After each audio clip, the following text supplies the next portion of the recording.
Meu nome é Paulo Cunha, eu sou professor e pesquisador na área do audiovisual. Minha formação foi aqui na Universidade Católica de Pernambuco no curso de jornalismo e minha pós-graduação eu fiz na França, na Universidade de Paris. Eu desenvolvi uma tese sobre o cinema brasileiro. Eu tenho trabalhado nos últimos anos com a relação que existe entre a história, as imagens e as técnicas. Esse é o meu foco, o principal de interesse, e muito particularmente nos últimos anos sobre o cinema desenvolvido aqui em Pernambuco.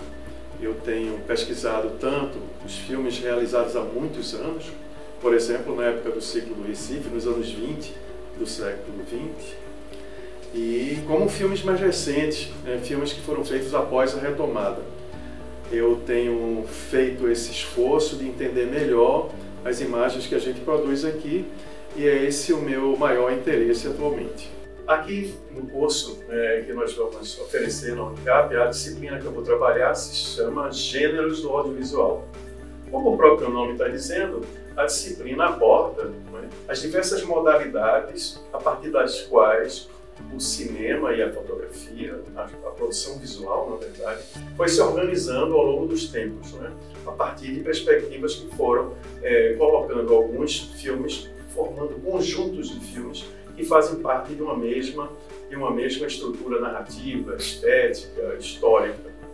E a começar pela primeira grande distinção de gêneros do audiovisual, que é a distinção entre ficção e documentário, por exemplo. Já a partir dessa perspectiva da ficção e documentário, a gente percebe que já existe na verdade, muita contaminação entre um território e outro, assim como os outros gêneros, que a produção audiovisual e a produção visual foi desenvolvendo ao longo da história.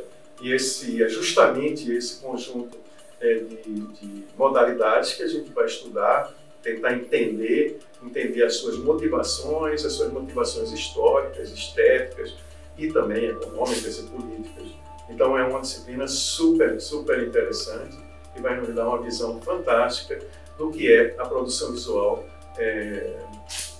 do mundo contemporâneo. Nós temos certeza que os estudantes que se matricularem no curso e nessa disciplina, Gêneros do Audiovisual em particular, eles vão sair com um conhecimento muito mais aprofundado de como a produção visual se organiza, de como ela opera, de como é a linguagem, como são as diversas linguagens, os diversos modos narrativos, as diversas estéticas que estão associadas à produção visual.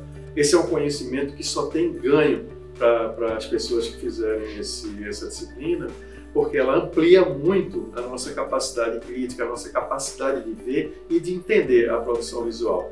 E eu acho que os alunos que puderem se dedicar a isso, que são alunos que evidentemente são alunos apaixonados pela produção visual, eles sairão engrandecidos e com um ferramental muito maior para desenvolver suas próprias produções visuais, seja no cinema, seja na fotografia, seja em qualquer outro campo da produção visual contemporânea.